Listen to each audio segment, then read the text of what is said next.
ہم چاہتے ہیں کہ یہاں پہ سبھی سے جو ہے وہ تھوڑا تھوڑا آپ کا پیار، آپ کی محبتیں، آپ کی خراج عقیدت پہنچتی رہے. ہنی بھائی.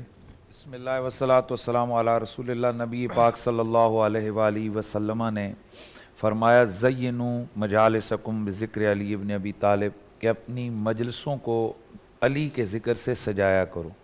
مولا کائنات مولا علی پاک کا ذکر ہر نیک مجلس کی تزئین ہے اور ہر نیک مجلس کی سجاوٹ ہے. الحمدللہ ہماری یہ نشریات ہیں، آج آپ ذکر علی یہ لے کر آئے ہیں. مولا علی وہ ہیں کہ جن کی ذات کا ذکر بھی عبادت ہے، ان کی محبت بھی عبادت ہے، ان کے چہرے پہ تکنا بھی عبادت ہے. آپ وہ ہستی ہیں کہ رسول خدا سرور انبیاء کی امت میں میرے نبی کو کل تمام صحابہ میں جو ہستی ہمارے ہاں جو صحاح کی احادیث ہیں ان کے مطابق جو احب سب سے زیادہ محبوب ہستی ہے وہ حضرت مولا علی کی ہستی ہے.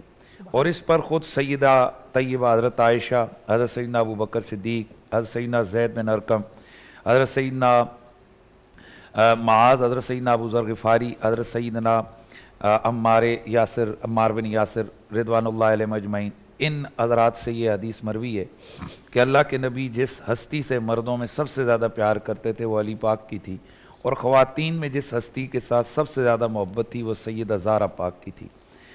حضرت مولا کائنات علی المرتضیٰ، آپ کو اللہ تعالیٰ نے اتنے خصائص وافرہ سے نوازا ہے. خصائص اس چیز کو کہتے ہیں کہ جو کوالٹی کسی ایک میں پائی جائے دوسرے میں نہ پائی جائے، کہ اتنے خصائص پوری امت میں کسی کے پاس نہیں ہیں.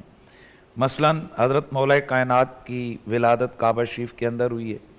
آپ نے آنکھ اس وقت کھولی جب وہ رسول اللہ کی گود میں تھے، اور 3 دنوں کے بعد حضور کے چہرے کے سامنے ان کی آنکھ کھلی اور پہلی نظر حضور کے چہرے کی زیارت کی. نبی علیہ السلام کا لحاف آپ کی گھٹی بنی. پھر 1 سال کی عمر سے ہی رسول اللہ نے ان کو پالا، ان کو کھلایا، ان کو پلایا، ان کو بڑا کیا. اور پھر سب سے بڑی بات کہ نبی پاک صلی اللہ علیہ وسلم نے ان کو بلوایا بھی، اور سارا بچپن آپ کا رسول خدا کی تربیت میں گزرا. اور ایک لمحہ کے لیے بھی طرفت عین، آنکھ جھپکنے جتنی دیر بھی حضرت مولا کائنات حالت شرک کی حالت کفر میں نہیں گئے.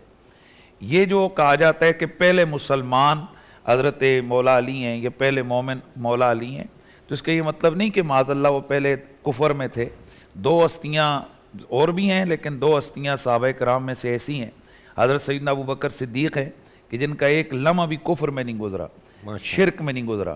اور مولا کائنات ہیں ظاہر اہل البیت، یہ تو ہستیاں ہی وہ ہیں کہ حضرت امام احمد بن حنبل نے فرمایا تھا کہ لا یقاس بہم احد، ان ہستیوں کو کسی پر قیاس نہیں کیا جاتا ہے اور نہ کسی کو ان پر قیاس کیا جا سکتا ہے، یہ خصوصی لوگ ہیں.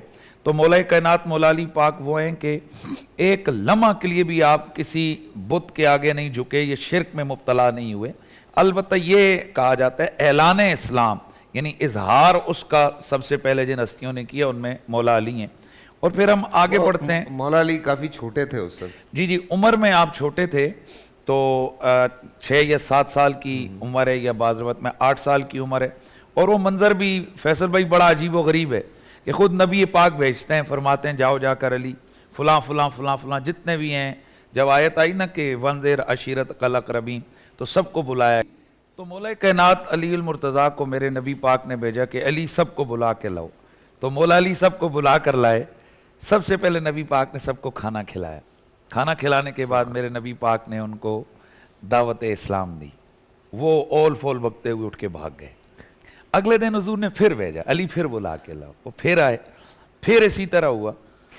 تو تیسرے دن جب ایسے ہوا نا تو حضرت امیر حمزہ رضی اللہ تعالیٰ عنہ تلوار لے کر کھڑا. آپ نے فرمایا میرے بھتیجے کا پیغام سنے بغیر جو جائے گا نا تو اس کو میں جانے نہیں دوں گا. خیر جیسے ہی حضور نے اعلان کیا سارا ہوا، یہ پھر چلے گئے.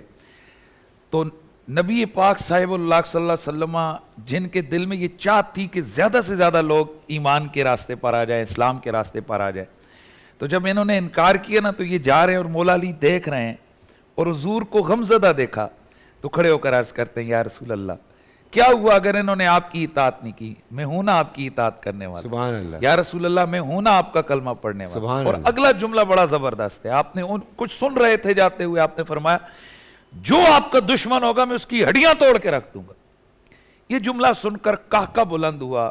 وہ جو کفار تھے انہوں نے کہکہ بلند کیا کہ کمزور ٹانگیں اس کی کانپ رہی ہیں اور یہ جناب ایسی بات کر رہا ہے.